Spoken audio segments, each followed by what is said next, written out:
Salut la compagnie, c'est Jules Melon et aujourd'hui dans un post ciné-critique, si je suis en peignoir, ce n'est pas par hasard, puisque je vais vous parler d'un film d'Yves Robert sorti en 1976, Un éléphant, ça trompe énormément, qu'il a coécrit d'ailleurs avec Jean-Loup Dabadi, au niveau des textes ça se ressent, et dans le rôle principal, nous avons Jean Rochefort qui apparaît en peignoir au début du film, justement sur cette corniche, prêt à sauter ou pas, où il va se remémorer pas mal de choses qu'il a vécues les quelques jours auparavant. À ses côtés, dans le rôle de ses potes d'ailleurs, Claude Brasseur, qui recevra une récompense pour sa prestation, Guy Bedos et Victor Lanoux, pour interpréter son épouse Danielle Delorme, et la femme qu'il convoite, une certaine Annie Dupéret, qui était assez jeune à l'époque.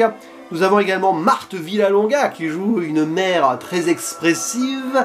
Louise Comte aussi qui apparaît, elle qui sera la grand-mère Le Quesnoy dans La vie est un long fleuve tranquille. Citons aussi la présence du jeune, à l'époque, Christophe Bourseiller, qui joue un étudiant qui veut convoiter l'épouse de notre héros, qui lui convoite une autre femme. Vous voyez un petit peu l'idée.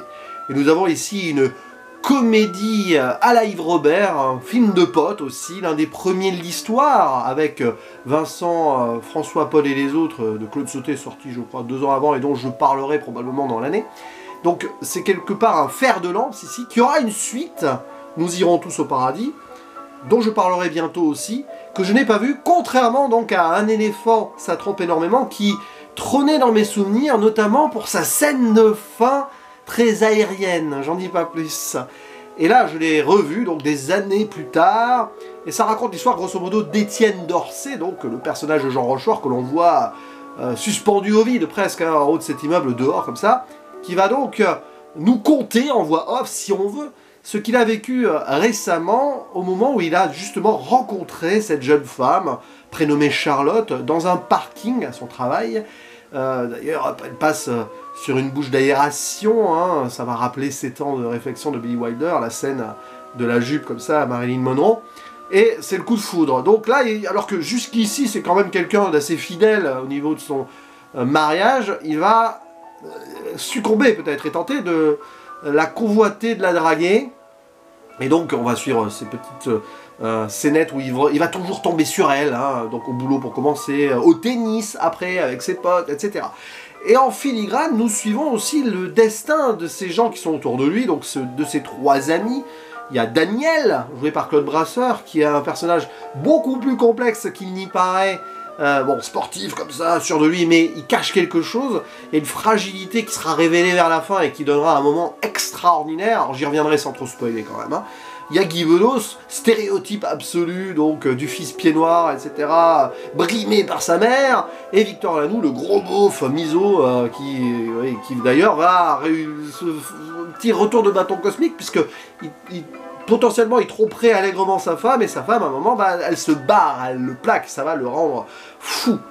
Comme quoi, hein, le film d'ailleurs est intéressant parce que les personnages de Victor Lanoux et de Jean Rochefort sont totalement opposés et vivent une situation miroir, d'une certaine façon, ou pas, un petit peu.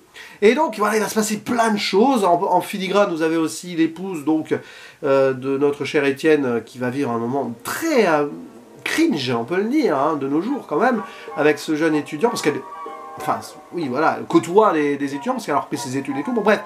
Et évidemment, c'est une histoire de vie, d'humanité, d'amitié, d'amour. C'est du Yves Robert pur jus. Et c'est extraordinaire dans l'écriture surtout.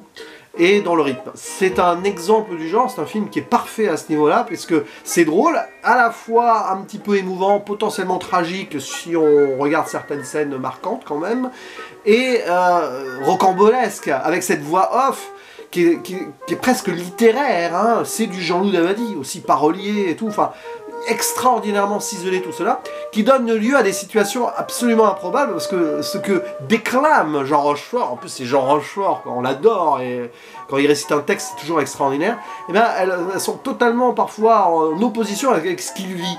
Presque limite, il se fantasme presque une sorte de héros, de personnage avec une certaine grandeur, mais c'est un peu le bourgeois loser qui est très posé dans sa vie, qui se voit enfin ici la possibilité de voir ailleurs, mais alors que normalement il n'est pas pour ça.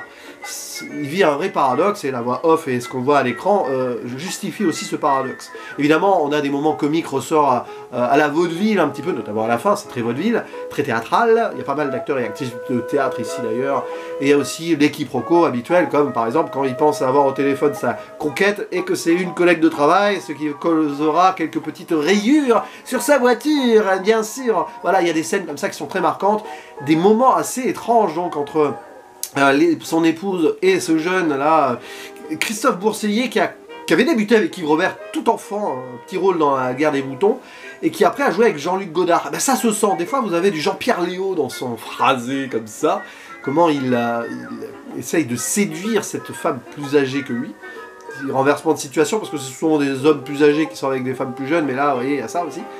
Et c'est, voilà, il y a plein de trucs comme ça, et c'est très bien, parce que ça ne s'arrête jamais, et tous les personnages qui sont montrés à l'écran sont exploités, sont bien approfondis, parfois sur des petites scènes, et forcément c'est marquant.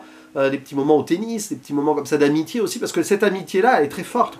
Et puis la scène clé, culte et hyper extraordinaire à mes yeux, c'est celle entre donc le personnage de Claude Brasseur et Jean Rochefort à la fin, quand, je ne dis pas pourquoi, donc Daniel, Claude Brasseur, pleure, après un événement qui révèle beaucoup de choses, et un vrai moment de complicité. C'est ça la vraie amitié. Sur cette scène-là, vous avez une pure sensation amicale qui va au-delà de tous les préjugés, et justement le personnage de Claude Brasseur à l'époque était très avant-gardiste et montrer quelque chose de façon positive, loin de tout cliché, c'est limite le seul personnage qui n'est pas cliché dans le film, et ça c'est extraordinairement fort. Du coup le film paraît très moderne par moments, comme celui-ci, moins sur d'autres évidemment, les relations entre les hommes et les femmes dans le film, un petit peu, voilà, mais c'est du ressort théâtral quand même.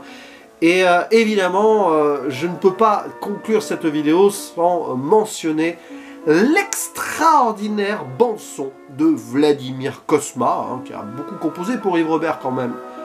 Vous l'entendez vaguement en fond, je l'ai mise pas trop fort pour pas que ça perturbe un petit peu mes propos et que l'algorithme YouTube ne soit pas content. Mais parmi ses meilleurs morceaux, je pense, pour le cinéma. Mais en même temps, le monsieur, il a fait énormément de compositions absolument célèbres et indélébiles dans notre esprit. Donc, magnifique, voilà, la balade de l'éléphant, le Hello Marilyn au début avec les vagues, alors qu'à la base, les vagues, elles n'étaient pas prévues. Et évidemment, voilà, c'est un film éternel, hein, quelque part, un éléphant, ça trompe énormément. C'est parfois comédie romantique et tout.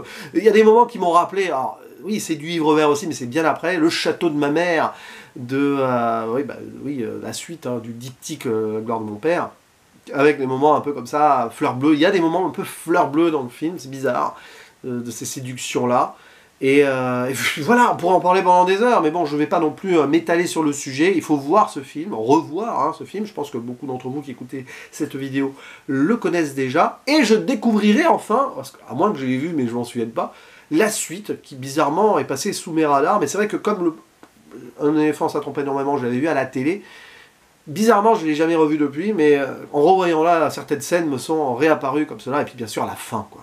La fin où tu peux te questionner pendant des heures sur un moment très bref, pourquoi pas. Le temps se dilate et à un moment, on va voir ce que ça donne. Et on verra justement si certaines de ces actions à notre cher Étienne vont avoir une répercussion dans la suite. J'ai hâte de voir comment ça a pu être exploité. Mais bon, ça, je n'en dis pas plus.